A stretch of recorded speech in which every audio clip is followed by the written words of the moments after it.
Hi. Yay, we connected, I think. Yeah. You can hear me? Uh-huh. Okay, I'm terrible at Zoom calls, so you probably have a bit more experience than I do. Yeah, I do it all the time. Actually, I think All I'm the- done Zooming. We're going back to in person next week. So Yeah, Shayla's been back for a week, I think. Let me do my introduction here. Hey everyone, this is Dave Cottle with Music United Against Teen Bullying and Suicide. And we're here to talk with Tasha Cheney. She's my guest today.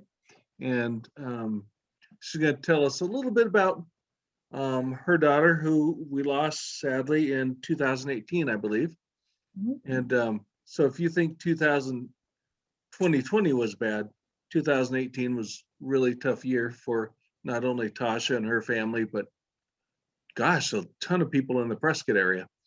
So anyway, welcome and thank you for joining us. thanks for having me. And as I mentioned to you, I sent you kind of what we're going to talk about, which I usually don't do. But I appreciate it. Yeah, I kind of want to use this call to maybe inspire people to really love each other while you're here, because life's not guaranteed and things happen. And so anyway, that's kind of what we're hoping. So hey Tasha, how are you doing today? I'm doing good. And we've known each other sort of since the kids were like in middle school Yeah, over at Skyview. right. And so you volunteer there, right? No, I'm an aide, a teacher's aide. I You're an work aide there. Mhm. Ooh, wow. And none of your children go there anymore, do they? They've all grown past that. No, yeah, my youngest now is 16. He's a junior, and Tyler's out of school and in the workforce. So Wow. And Shayla graduates this year. It's crazy. Time nice. flies. So tell us a little bit about your daughter and what she loved and what she enjoyed and all that kind of Okay. stuff. Well, Ardara was a really amazing girl, and she was well liked, but I would not say a popular girl. That just wasn't her persona. I think she was really shy and self-conscious, and it kind of made an effort not to get noticed too much, because I think as a teenager, being noticed can backfire on you, and popularity can't always be trusted. And I think that she was wary of friendships and relationships, because you know how teenagers can be on your side one day and not on your side another day. So I know it. if people are talking about you, it always isn't a good thing. Yeah, So I have two she daughters. I kind of know. liked to fly under the radar, but when you would get to know Ardara and you were around her, in a setting where she was comfortable, she was really funny and being herself. She was magical. People loved being around her. And one of the things that stuck in my mind from when she was at Skyview, she was in 5th grade. They had to do a group project. They had to do a lot of group projects, and their teacher asked them to just write on a private note who they would like to be in a group with. And the teacher confided in me later that like 95% of the class wrote Ardara's name, that they wanted to be in a group with her. And like I said, I don't think it was that she was popular. It was that she was kind to people, and she worked hard, and she cared about what she put out there, and she cared about contributing. And so I feel like people felt safe with her, and she paid attention to people. It wasn't about herself.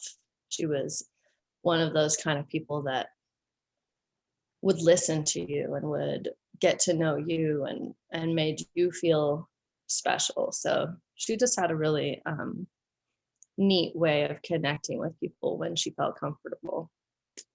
Yeah, and She had a really go ahead. Oh, sorry.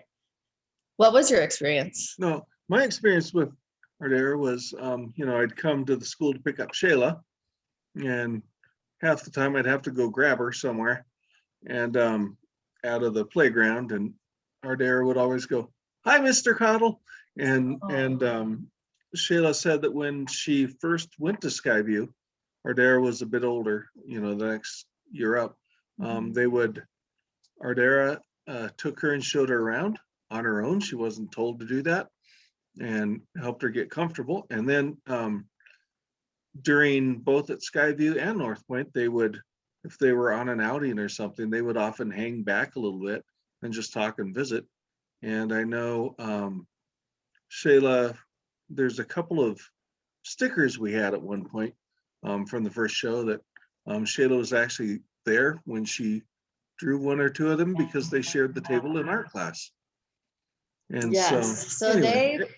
their art teacher, Miss Vaughn at the time, I'm pretty sure, had them design their own stickers. And then Jeff Daverman from Custom Sticker Making, his daughter Shayla, was in the class. And so he went ahead and printed all the stickers that everybody in the art class designed, which was such a neat thing.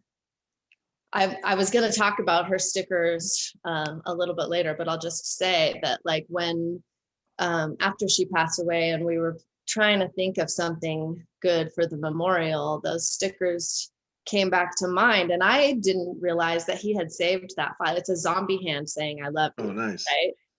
And so that is the piece of art that her dad and I chose to ask Jeff to print for the memorial, and he printed a whole bunch of those. But then he also still had the zombie hand from when she was in art class, and surprised us by printing a packet of those too. So that was really neat to see those come back on the scene. We personally would love to have a whole bunch more of those zombie hands. They kind of tie into what we're doing with the rock and roll and the music thing. And I know, but Ardara was a painter, right? She did painting and sketching and she drew and did watercolor. And I have one oil painting that she did with her aunt when she was visiting her up in Utah. Her aunt is a professional artist, and sat her down in the studio and showed her how to use oil paints. Well, and her dad is also a professional artist too, and he uses oil paints. So she didn't do a ton with oils, but she's did a couple, and those are really special. But most of her stuff was marker and watercolor, and that one is marker and watercolor, the original of the one that the sticker is made from. We chose that one because on her Instagram where she posted it, the caption under it, she had said, "I'm having a really good day." Like, it was one of the times when she was feeling positive, she was feeling excited about her art. And so we chose that image to kind of represent hope. Nice. And a little bit about Ardara's memorial. I think my oldest daughter had invited me to go to DC for her spring break so she could attend some conferences and lobby Congress, because that's her thing. And I had time. So we went out and had a special time. And I think it was about the time we got off the plane, we got the note from my daughter, Shayla. And so we couldn't get back in time for the memorial. But Shayla said that they actually had to, for those of you that are familiar with Prescott and our lakes in the Granite Dells area, I was told they actually had to close off the highway to get all the cars in there. And it's a US highway. Yeah, there were thousands at her memorial. We had it at Watson Lake Pavilion overlooking the lake. And I chose that place because I had a feeling there were going to be a lot of people there. I had no idea it was going to be that many people. And so when I reserved it, I talked to the city of Prescott about just like, I think it might be like 500 people. So what do we do about parking? And they were like, oh, well, every person who comes for the memorial is going to put in this code and they'll get free parking. And it was slowing everything down for everybody to put in a code so that they would know how many people to charge us for parking. So at one point, the police just came and said, stop charging them. Just get people to come in and park. And then I think at another point, they actually had to just close it off and say it was full. So if you can imagine that whole field where everybody parks for like the Highland Games or big events that they have there, And the powwows and was the big completely steam. full of parking. And we took a couple of pictures of the crowd, like before and after the service, and it was overwhelming. I just really couldn't believe that so many people in our community were touched. I mean, people that knew me, people that knew her dad, and people that knew her grandparents, but kids from school, and just, it was amazing how many people came, and it really just blessed me to realize that so many people loved and admired Ardara. She was really neat. She was really special, and she stood out in this, she kind of just had this shining aura around her or something, you know. She started doing her hair in different colors when she was in 8th grade, and that continued into high school, of just always having a different color of hair. I thought about writing a children's book about the many colored hair of Ardara Chinnock, because it was like her superpower. But yeah, she was a really special person. Now, and kind of tying into that, all those people show up.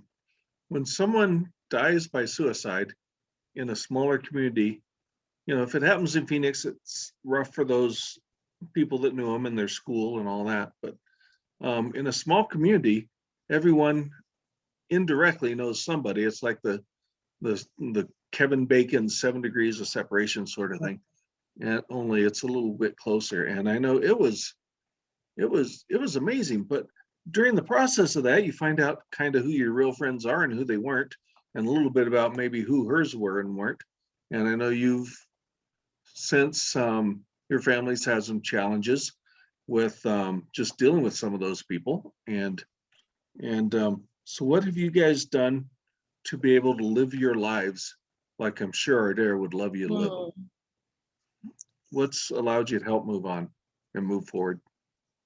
I think it would be remiss if I didn't talk about therapy and counseling.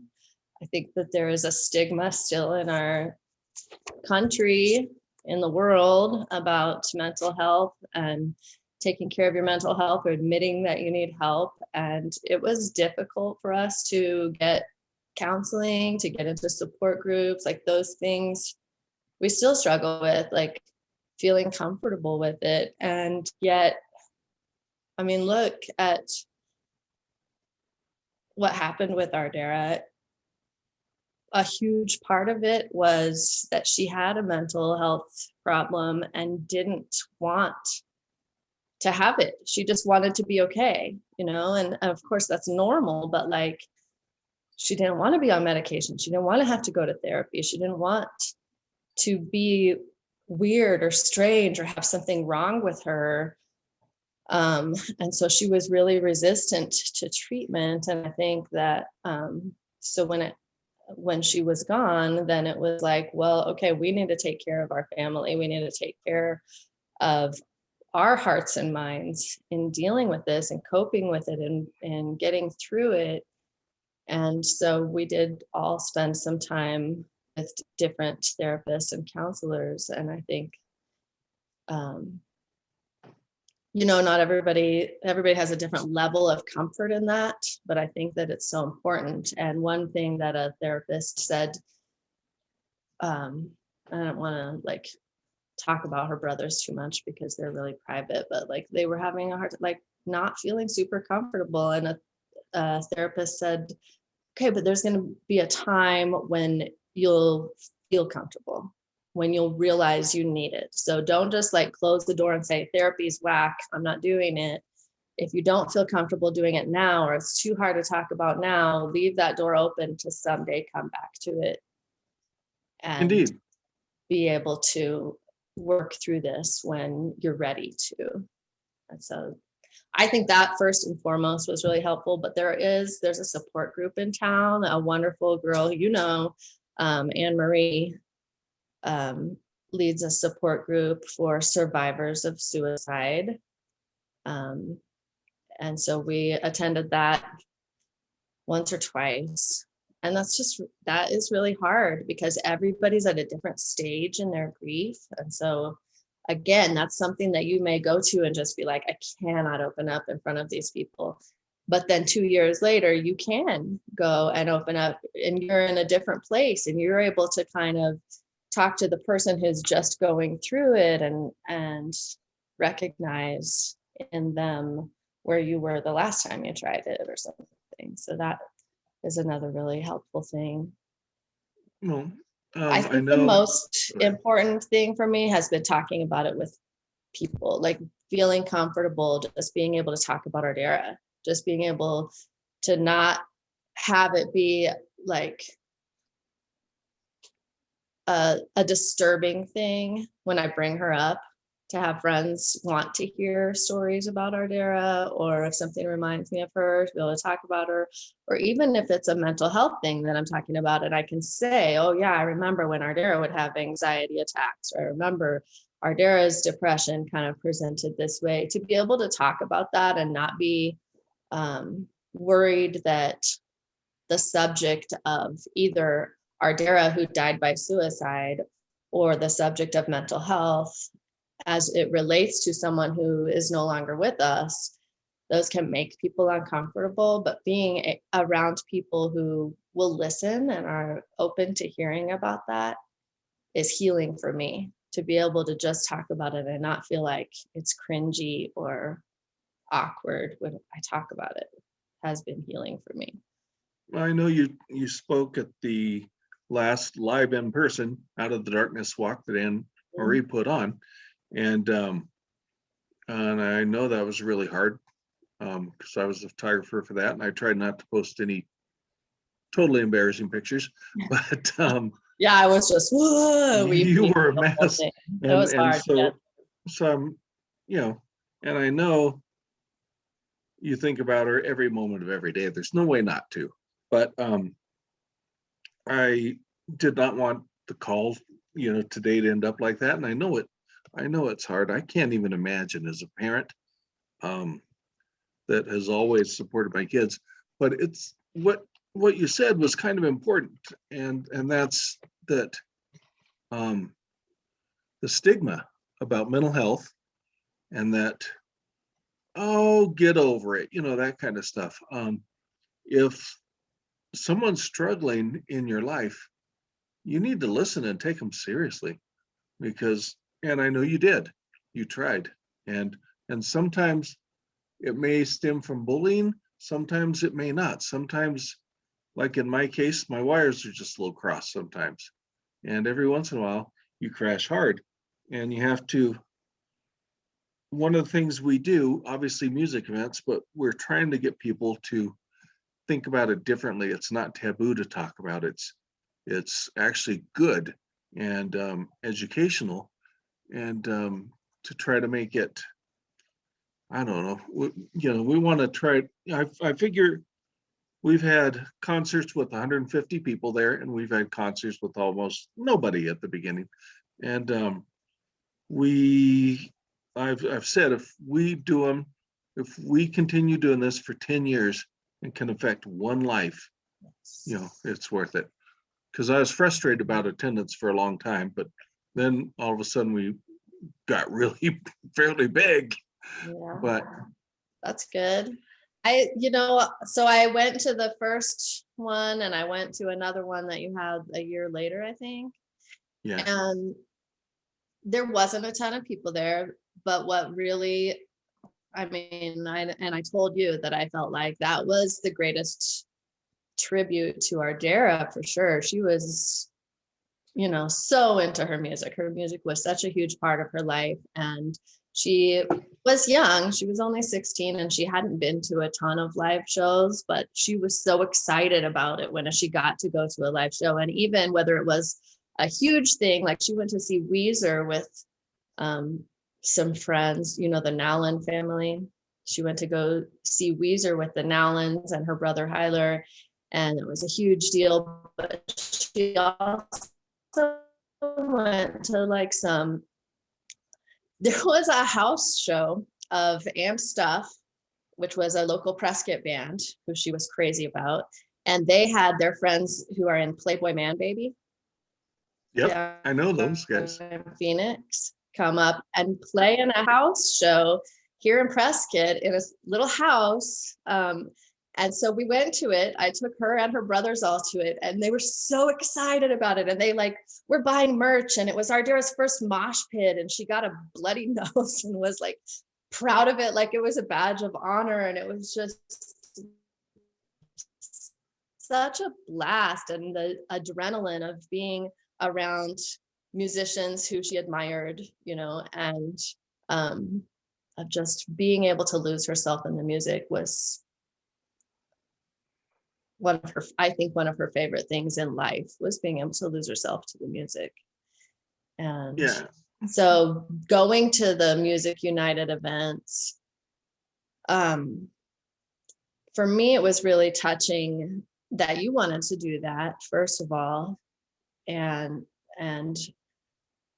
you know, we talked about some of the thinking that led you to that, and like your experiences, plus you have teenagers, and just the way that community was affected by Ardara's death, and wanting to find like a way to reach people. I thought that was amazing. But then the musicians, each one of the musicians in that first show that you did, getting up and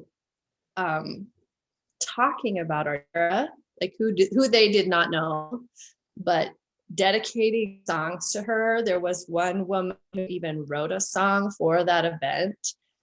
And I mean, the songs that I heard that day, I have a playlist that our song is called Dedicated, and it just is songs that have reminded people of Ardara since she passed away. That people say, oh, I was listening to this song, it totally made me think of Ardara. Boop, it's going on the playlist, right? Some of the songs that were played that day that were dedicated to her are on that playlist, and I'll never forget them. I'll never forget that, how powerful that was to me, that these people who have their own lives and who came here from near or far are using their artistic talents and specifically thinking about those that we've lost to, and trying to be part of the solution to suicide. It's really powerful. It really affected me, whether there were a bunch of teens rocking out at the event or not. It affected me that those musicians cared and came and did that. So, and that you put so much into it. It really is a powerful thing. Yeah, it was kind of a neat show because we did well. It allowed us to launch ourselves into bigger markets and hopefully help reach more people. And it's not always kids rocking out. We have 70-year-olds rocking out, because they have grandkids and great grandkids, and we all want to protect our young, the best we can. And over the last year, it's been really hard to keep everyone mentally up. I know we've all had challenge with that because of schools in, schools out, works in, works out, lose a job, those kind of things. And, we've all sort of been finding our ways to get by. The thing about that first show, though, is we had enough room that we could do auction items, silent auction things. Mm-hmm. And we were able to do kind of a tribute poster that we would allow people that came on board to sign. And I remember this, maybe I shouldn't share this. Shayla told us when you had wandered over to those, Shayla's just kind of casually watching without being obvious. She goes, uh-oh.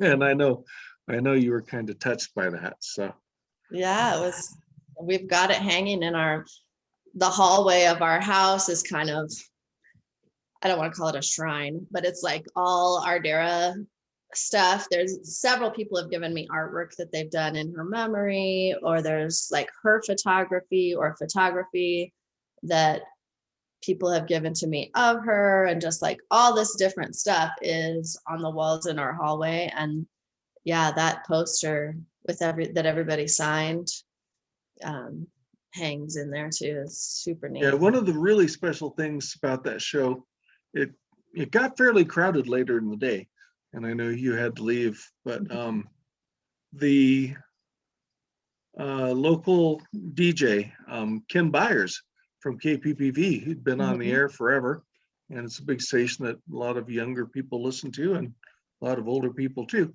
went up to give a talk, or he went up to introduce one of the bands that he was curious about. And during that, he did this improv thing and shared something he never changed about how he had been bullied in school and beat up and all this kind of stuff. And Ken had been battling cancer for a number of years, and he died about a month after that. So that was kind of touching and important, because you never know everyone's story. Right. And so we've got about four minutes left, I think, until they cut us off. So you mentioned, what are you guys doing now to help honor Ardara? I know you got the hallway and keep her memory alive. So some of the really neat things that we have done, we just ordered a new batch of stickers, and those stickers, 4 minutes, that's not enough time. Ardara used to make like graffiti style stickers on like postal stickers, and she called them slaps. I guess that's a thing with graffiti artists, is to be able to slap up a sticker and keep walking, so they're not standing there spray painting. So she used to make graffiti stickers and slap them everywhere. And so one of the reasons we ordered those stickers was to use them as slaps. And so they have actually been slapped around on the back of stop signs and around cities all over the world. Friends who travel take them with them. We took them on our cruise to Alaska. They're in Vancouver, Italy, like Germany, when the exchange students went there. So that's one really cool thing, is slapping the stickers around when we travel. It's like we're taking her with us. We also started a photo circle, which is an app that people can put on their phones. And it was a way that anybody who had photos of Ardara could share them, because she only lived 16 years and you run out of photos to look at, and so it's been neat that when people can find a photo and go, oh, I'm going to put this on the photo circle, and then it's like a little gift to all of us. Like, we get to see something new of Ardara that we never saw while she was alive. So that has been helpful. We've released butterflies on her birthday. We go hiking. We look for heart-shaped rocks, because she would always come back from a hike with a heart-shaped rock, like every time. She also really loved making origami cranes. So origami cranes symbolize her to us, and shooting stars symbolize her to us. And during Day of the Dead, we always make an ofrenda, and the ofrenda has grown and grown and gotten really big.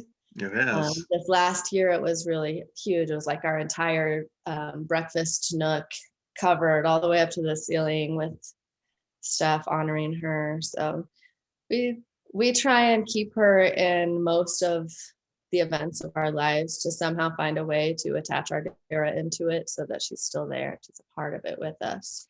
And definitely when there's concerts again, we like to take Ardara to those concerts, man. I took the boys to see Weezer again, and we all had our water bottles with our sticker on it and took pictures, like, we're at Weezer with Ardara. Yeah.